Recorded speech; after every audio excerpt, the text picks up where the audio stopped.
RPM বয়েস radio 10 থেকে বলছি, আমি মোহাম্মদ রবিউল ইসলাম। তো সরাসরি চলে যাচ্ছি সোহাগ ভাইয়ের কাছে। তো সোহাগ ভাই কোন ঘটনাটি আমাদের কাছে শেয়ার করতে চাচ্ছেন? সোহাগ ভাই, প্রথম কোন ঘটনাটা আমরা শুনছি? প্রথম যে ঘটনাটা সেটা হচ্ছে আমি 2007 সালের গ্রামের একটা ঘটনা ছিল। ওকে। গ্রামে আমি এমনিতেই অনেক একটু মানে একা থাকতে বেশি পছন্দ করি সবসময়, এটা ছোটোর থেকেই। তো সেখান থেকে ফ্যামিলি আমাকে সবসময়, বাবা মা আমাকে বকাবকি করতো যে একা কেন থাকো, বন্ধুদের সাথে মিশবা, একটু হইচই করবা। তো আসলে এটা আমার ভালো লাগতো না। তো আমার গ্রামে একটা ফুটবল ফিল্ড আছে, আমি কন্টিনিউ প্রত্যেকদিন বিকেলে খেলা করতাম, নতুবা খেলা না করলেও আমি ফিল্ডে গিয়ে বসতাম এবং সবাই চলে আসার পর সর্বশেষ আমি আসতাম। আমাদের ফিল্ডটা এমন একটা জায়গায় ছিল, আমাদের গ্রামের ঈদগাহ এবং গোরস্থান আর ফিল্ড তিনটা এক জায়গায়। আমি যখন এরকম একটা দিন, সেদিন ছিল শনিবার, মাগরিবের নামাজ শেষে যখন একটা ঘোর অন্ধকার চলে আসে, সেই মুহূর্তে আমি ফিল্ডে থেকে একটু রওনা দিলাম। আমার সাথে আমার একটা ফ্রেন্ড ছিল, তো ওর বাসা ফিল্ডের কাছাকাছি। তো গোরস্থান আসার আগেই আমি যেন, সে আমার কাছ থেকে চলে গেল। গোরস্থানে একটা টিউবওয়েল আছে, টিউবওয়েলে আমি আমার হাত মুখ একটু ধুয়ে নিলাম। ধোয়ার পর ওখান থেকে কেমন যেন একটা গরম বাতাস আমার শরীরে লাগলো। বাতাসটা এতটাই গরম ছিল যেটা আমার মনে হচ্ছে যে আমার শরীর স্পর্শ করছে, এমনভাবে আমার লোম পর্যন্ত দাঁড়িয়ে গেছে, এরকম একটা ব্যাপার ছিল। একটু ভয় পেলাম। ওখান থেকে কিছু দূর যাওয়ার পর একটা শিয়াল মনে হচ্ছে যে আমার সামনে দিয়ে চলে যাচ্ছে। স্বাভাবিক হয়ে গেলাম যে গোরস্থানে শিয়াল থাকবে, এটা স্বাভাবিক। 3 থেকে 4 কদম ফেলার পর মনে হচ্ছে আমার পিছন থেকে গাছ ভেঙে পড়তেছে, ঠাস ঠাস করে কেমন একটা শব্দ। আমি একবার পিছনে তাকানোর চিন্তা করি, আর একবার চিন্তা করতেছি না, যেহেতু আমি ওখানে একা এবং গোরস্থানের একটা রাস্তা। আমার ফোনটা বের করে আমি একজনকে ফোন করলাম, তো সেও ফোনটা রিসিভ করলো না। ভিতরে কেন যেন আর একটু ভয় চলে আসলো। কিছুক্ষণ পর মানে এমন একটা বিকট শব্দ, মানে মানুষ অনেক সময় আমরা ইউটিউবে বা বিভিন্ন ফেসবুক সোশ্যাল মিডিয়ায় দেখি যে কবর থেকে যে একটা গম্ভীর আওয়াজ, এরকম একটা আওয়াজ যেন আমি পাচ্ছি, আমার পিছন থেকে হচ্ছে। কিছুক্ষণ মানে আমার ডিস্টেন্সটা থাকবে হয়তো 2 থেকে 3 মিনিটের গোরস্থান থেকে। আমি এখানে আসার পর আমি কেন যেন পিছনে তাকাইছি। আমি পিছনে যখন তাকালাম, মানে আমি এমন একটা জিনিস দেখলাম, মানে খুব কয়েকটা সেকেন্ড আমার চোখের সামনে সাদা এবং কালো মিশ্রিত দুইটা জিনিস মনে হচ্ছে যে ঝড়ের গতিতে চলে গেল আমার সামনে দিয়ে। আমি এতটাই নার্ভাস এবং ভয়, আমি ওখান থেকে সামনে এগোবো নাকি পিছনে আসবো নাকি কি করবো, আমি কিন্তু কিছু বুঝতেছি না।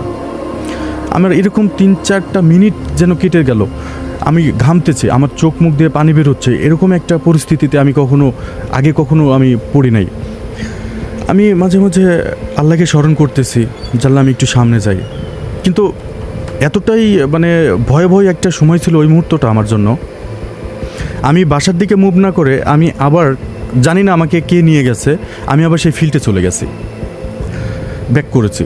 তো গ্রামে কিন্তু একটা প্রচলিত আছে যে ভোলাতে ধরে, এরকম একটা কথা প্রচলিত থাকে যে ভোলাতে ধরলে সে মানে তার রাস্তা ঠিক খুঁজে পায় না, এরকম একটা ব্যাপার। আমি যখন ওখান থেকে ফিল্ডে চলে আসলাম, আমার তখন মনে হচ্ছে যে এতে তো আমার ফিল্ড, এবং আমি ঠিক ফিল্ডের যেই কোনাটায় আমি বসতাম সেখানে আবার চলে গেছি। ওখানে যাওয়ার পর মাঠের মধ্যে, মানে ফিল্ডের পাশেই যে মাঠ, ওই খেতে থেকে একটা লোক আসলো। তো আমাকে বলতেছে এত রাত্রে এখানে কেন তুমি? তো আমি তাকে চাচা বলে সম্বোধন করলাম। আমি বললাম চাচা, আমি তো বাড়িতে যাব, তো একটু পরে যাই। আমি তাকে বুঝতে দিলাম না আসলে যে আমি ভয় পাচ্ছি। আমার টার্গেট ছিল আমি ওনার পিছনে পিছনে আবার আমি গ্রামের মধ্যে ঢুকে যাব, আমাদের লোকালয়ে আমি যাব।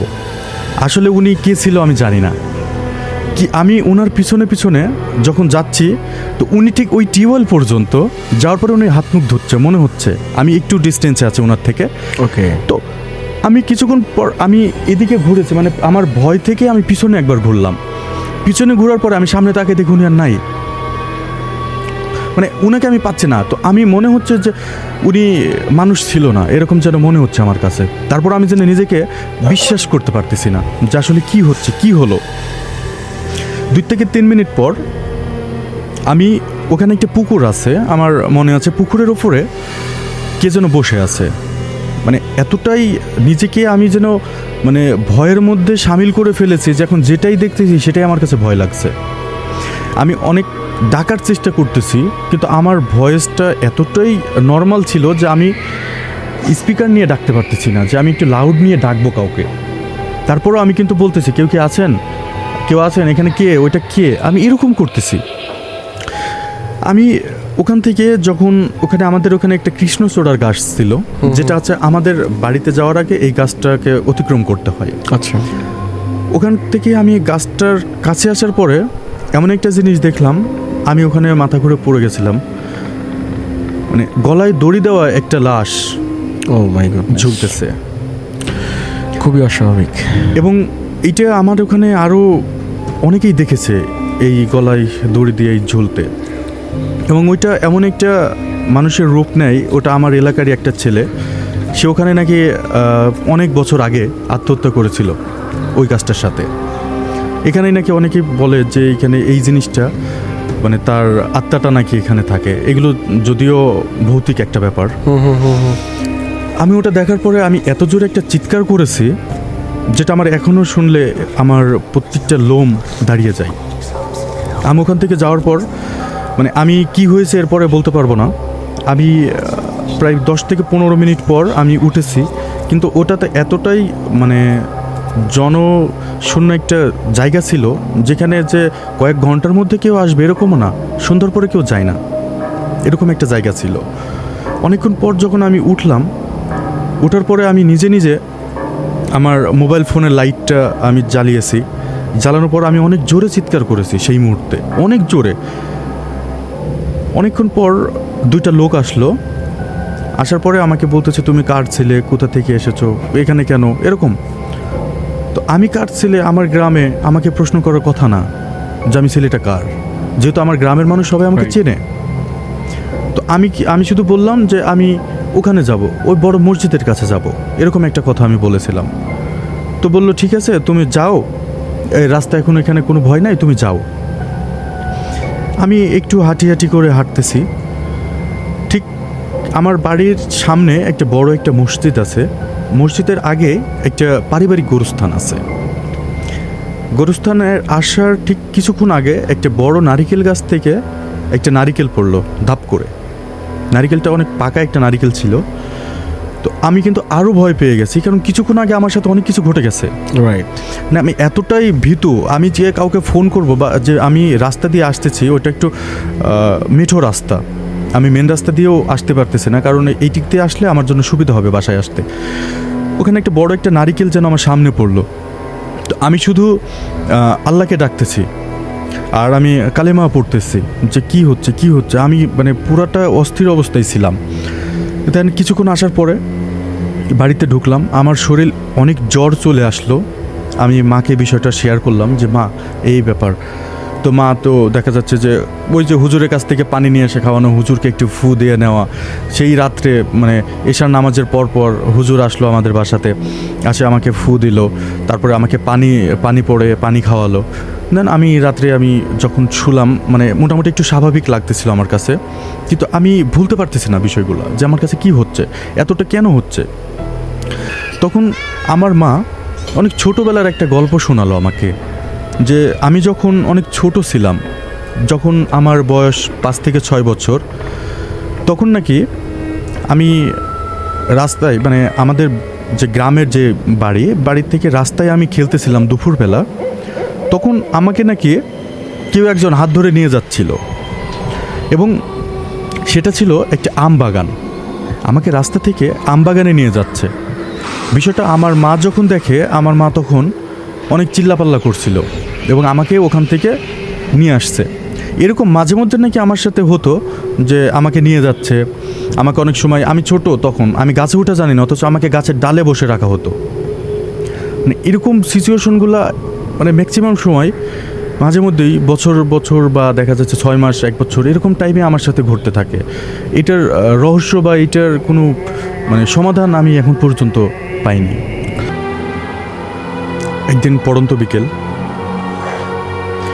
বাইকটা তখন রিসেন্টলি বাইকটা আমার কেনা হয়েছে, ক্রয় করলাম। খুব আনন্দ সহকারে বাইকটা সারাটা দিন চালালাম। সন্ধ্যার পরে বাইকটা বাসায় রেখে বন্ধুদের সাথে আমার ঠিক বাড়ির পিছনে একটা বড় আম বাগান আছে, যেটা মানে অনেকেই বলে যে ব্রিটিশ বাগান, মানে ব্রিটিশ বাগান নামে পরিচিত ওই বাগানটা। সেটা কি মানে ব্রিটিশ আমল থেকে ছিল? অনেক আগে, হ্যাঁ এরকম। ওকে। অনেক পুরনো গাছ, মানে কয়েকশো বছর আগের ঘটনা মানে এই বাগানটার। তো ওই বাগানে অনেক ছেলেপিলে বিকেল টাইমে খেলাধুলা করে, অনেক হইচই করে, খুব মানে মানুষ মুখর একটা বাগান।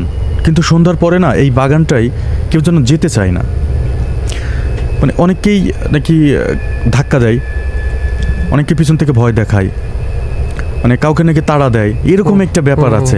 মানে শুনতেও একটু হাস্যকর, কিন্তু আসলে অনেকটা লোমহর্ষক একটা ব্যাপার।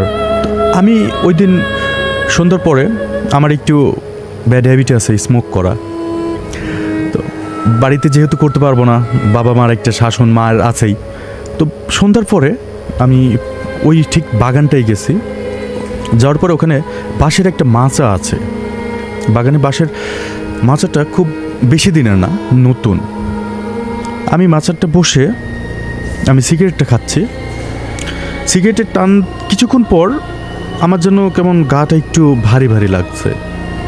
তো আমি ভাবতেছি হয়তো সারাদিন গাড়ি ড্রাইভ করছি, হয়তো একটু বন্ধুদের সাথে হইচই করছি, কেমন একটু ক্লান্তি চলে আসছে হয়তো বা শরীরে।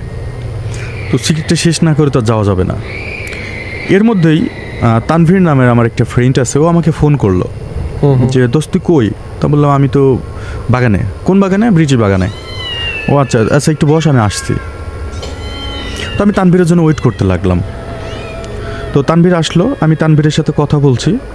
কথা বলতে বলতে তানভীর মাচার থেকে পড়ে গেল।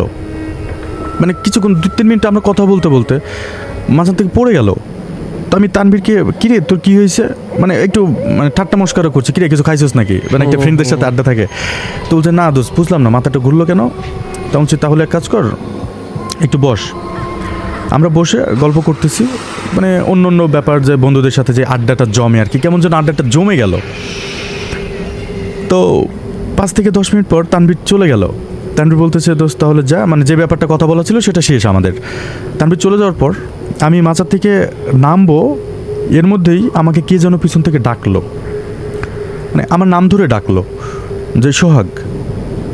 তো আমি মনে করতেছি যে আমার ঠিক ভয়েসটা লাগলো আমার প্রতিবেশী এক চাচার মতো। আমি মনে করলাম যে আমার চাচা আমাকে ডাকলো। তা আমি কিন্তু চাচার নাম ধরেই আমি কিন্তু উত্তরটা নিলাম যে চাচা কিছু বলবেন? তো বলতেছে মানে আর কোনো কিন্তু আমি রিপ্লাই পাইলাম না। তো আমি তখনও কিন্তু বুঝি নাই যে আমার সাথে কিছু ঘটতে যাচ্ছে। আমি ওখান থেকে নামছি। এত মাচান থেকে আমার ঘরের যদি দূরত্ব হয় সর্বোচ্চ 500 মিটার, সর্বোচ্চ, খুব একটা বেশি দূরত্ব না। ওখানে একটা পুরনো একটা তাল গাছ আছে ঠিক আমার ঘরের পিছনেই, মানে তাল পড়লে আমার ঘরের চালের ওপর পড়ে, এরকম একটা ব্যাপার। এই তাল গাছটাই এখন পর্যন্ত কেউ, মানে কাঁচা তাল, আমরা যে তাল শ্বাস খাই, ওই গাছ থেকে কেউ পেড়ে এখন পর্যন্ত খেতে পারেনি। পাকলে পড়লে তারপরে খেতে পারে। অনেকেই এই গাছে উঠছে, ওই গাছ থেকে নাকি অনেকে ফেলাইও দিয়েছে, যেটা আমাদের দেখা না শোনা কথা। এরপরে থেকে প্রায় বিগত 40-50 বছর ধরে তাল গাছে আর কেউ ওঠে না। তালের যে গাছের মালিক, উনিও ওইটা মানে এমনভাবে ছেড়ে দিয়েছে তোমাদের যা ভালো লাগে তাই করো, এরকম একটা ব্যাপার। তো আমি ঠিক ওই তাল গাছের নিচ দিয়েই আসতে হয় আমাদের বাড়ির পিছনটা। তো আমি তাল গাছের নিচ পর্যন্ত আসার পর তালের পাতার যে একটা শন শব্দ, বা যে একটা মানে কেমন একটা ভয়ঙ্কর একটা আওয়াজ, আমি এটা যেন শুনতে পাচ্ছি। তো আমি ওখান থেকে জোরে চিৎকার দিয়েছি, মাগো পিছনে আসো, এরকম একটা কথা। আমি দৌড় দিয়ে আমাদের মানে বাড়ির সামনে একটা মেন দরজা, পিছনে যাওয়ার জন্য আবার আরেকটা দরজা আছে, এটাকে পকেট দরজা। আমি দরজার ভিতর দিয়ে দৌড় দিয়ে ঢুকছি। ঢোকার পর আমার মা পিছনে গিয়ে বলতেছে কী হয়েছে? তা বললাম মা কিছু না, ভয় পাইছি। তা মা বলছে তোকে না সন্ধ্যার পরে বেরোইতে নিষেধ করছি। পরে আমি তখন আমাদের টিনের মানে ঘর পাকা, কিন্তু ওপরে চালটা ছিল টিনের। ওকে। আমি চলে আসছি তাড়াহুড়ো করে। চলে আসার পরে গ্রামে তো মানে রাত 7-8টা মানে কিন্তু অনেক কিছু, তো আমি রাত্রে শুয়ে পড়ছি খাওয়া দাওয়া করে, হঠাৎ এই তাল গাছ আর আমার রুম মনে হচ্ছে যে আমার টিনের চাল নাই, মানে টিনটা নাই। আমি অনেক কিছু দেখতে পাচ্ছি ওখান থেকে, মানে এমন একটা ব্যাপার দেখতেছি যে কেউ যেন আমাকে হাত বাড়াচ্ছে আমার দিকে উপর থেকে। আমি স্পষ্ট দেখতে পাচ্ছি যে তাল গাছে কেউ বসে আছে। এটা কিভাবে পসিবল? আমি তো আমার রুমে, আমার কিন্তু এটা মনে হচ্ছে আমি আমার রুমে, কিন্তু তাল গাছ থেকে কে দেখছে আমাকে? আমি যে জোরে চিৎকার দেবো, আমার কিন্তু তখন আর আমার ভয়েস নাই, আমি কথাও বলতে পারতেছি না, কিন্তু আমার মন থেকে আমি অনেক কিছু বলতেছি। হঠাৎ কিছুক্ষণ পর রুমের লাইটটা আমি জ্বালাবো, আমি উঠার মতো কোনো স্কোপ পাচ্ছি না যে আমি উঠবো, রুমের লাইটটা জ্বালাবো। আমি মা বলে ডাকার চেষ্টা করতেছে বারবার, আমি যেন কোনোভাবে পাচ্ছি না। হঠাৎ ওখান থেকে মনে হচ্ছে কেউ নেমে এসে আমার টিনের ওপরে বসলো, তাল গাছ থেকে নেমে আমার টিনের ওপরে বসলো। তখন আমার ভিতরটা না, মানে মনে হচ্ছে যে আমি মরে যাচ্ছি, এরকম একটা ব্যাপার। কিছুক্ষণ পর আমার রুমে এতটাই মানে আমাকে শক করতেছে, আমার রুমে আমি স্পর্শ, আমার চোখ দিয়ে আমি দেখতে পাচ্ছি যে কেউ আবছা। আমার গলা মানে পানি শূন্যতা হয়ে গেছে আমার গলার মধ্যে।